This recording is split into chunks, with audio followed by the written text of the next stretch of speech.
Video பார்க்குறதுக்கு முன்னால் சேனலை சப்ஸ்கிரைப் பண்ணிவிட்டு பக்கத்தில் உள்ள பெல் ஐக்கானும் ப்ரெஸ் பண்ணிக்கோங்க. Karnataka special breakfast recipe Karabath. நாமளும் இன்றைக்கி அதை செய்து பார்ப்போம்.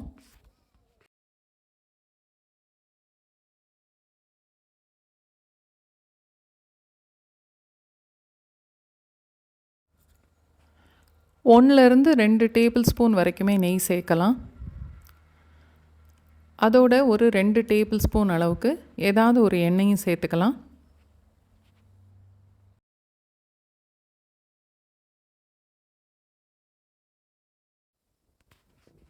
ஒன்றிலிருந்து 1.5 ஸ்பூன் வரைக்கும் கடுகு, 1 டேபிள் ஸ்பூன் கடலைப்பருப்பு,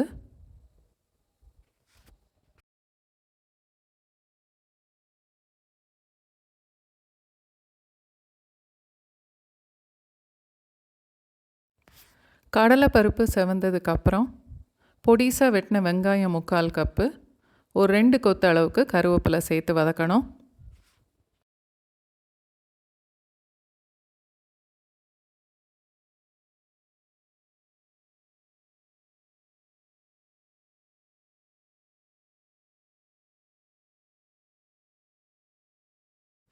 வெங்காயம் லேசாக செவந்ததுக்கப்புறம் ஒரு 3/4 கப் அளவுக்கு பொடிசாக வெட்டின தக்காளியும் சேர்த்து வதக்கணும்.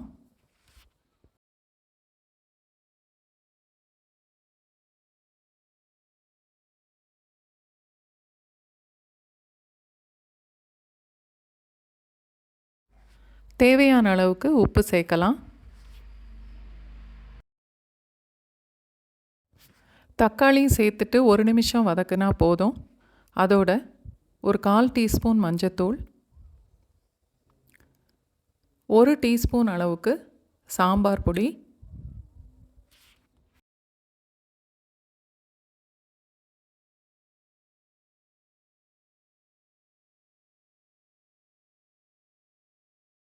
சாம்பார் பொடி சேர்த்ததுக்கப்புறம் ஒரு தடவை வதக்குனா போதும். நான் இன்றைக்கி ரோஸ்டட் ரவா சேர்க்க போகிறேன். சாதாரண ரவை சேர்க்குறதுனா தனியாக வறுத்து எடுத்துட்டு அதுக்கப்புறம் இதோட சேர்க்கணும். இப்போ ரோஸ்டட் ரவா 1 கப் அளவுக்கு இதில் சேர்க்குறேன்.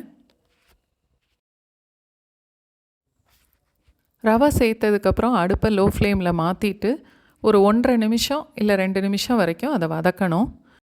கைவிடாமல் கிளறிக்கிட்டே இருக்கணும், இல்லாட்டி அடி பிடிக்கும்.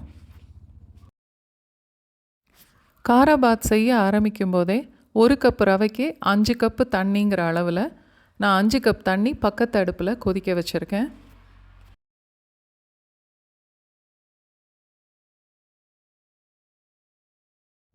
சேனல் சப்ஸ்கிரைப் பண்ணவங்க, வீடியோ பார்க்குறவங்க, லைக் பண்ணுறவங்க, ஷேர் பண்ணுறவங்க எல்லாருக்குமே ரொம்ப நன்றி.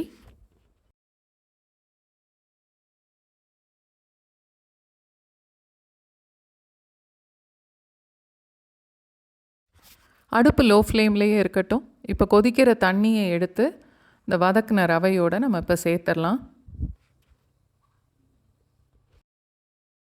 ரவையும் மசாலாவோடு சேர்த்து நல்லா வதக்கிட்டு 1 பங்குக்கு 5 பங்கு தண்ணி நம்ம சேர்க்கும்போது இந்த ரவை கட்டி விழாது. அடுப்பு கட்டாயம் லோ ஃப்ளேமில் தான் இருக்கணும்.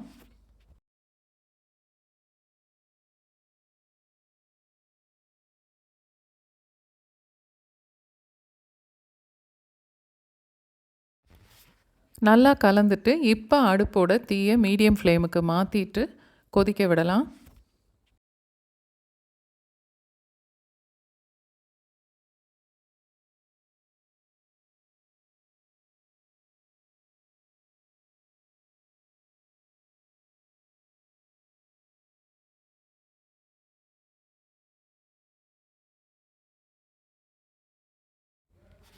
நல்லா கொதித்து ரவை எல்லாம் சேர்ந்து வேகட்டும். 1 நிமிஷத்துக்கு ஒரு வாட்டி நல்லா கிளறி விட்டுக்கலாம்.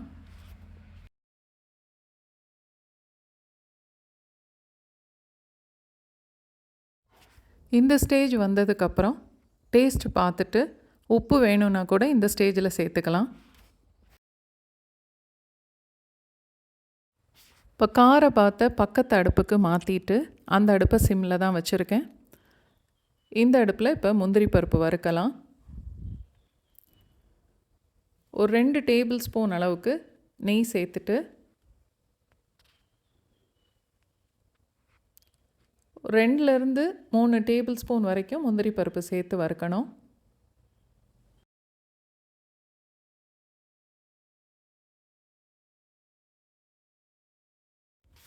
முந்திரி பருப்பு கொஞ்சம் செவந்ததுக்கப்புறம் அதோட 1 டீஸ்பூன் அளவுக்கு சாம்பார் பொடியும் சேர்த்து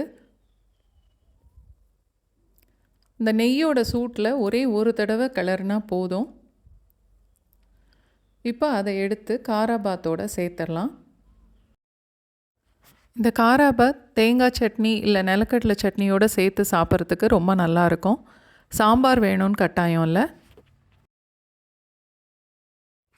பொடிசாக வெட்டின மல்லி இலை கொஞ்சம் சேர்த்து நல்லா கலந்துட்டு ஒரு 2 நிமிஷத்துக்கு அப்படியே மூடி வச்சிடணும். 2 நிமிஷம் கழித்து நம்ம பரிமாறும்போது ரவா பாத் இன்னுமே கொஞ்சம் கெட்டியாகி சாப்பிட்றதுக்கு ரொம்ப நல்லாயிருக்கும். கண்டிப்பாக ட்ரை பண்ணி பாருங்கள்.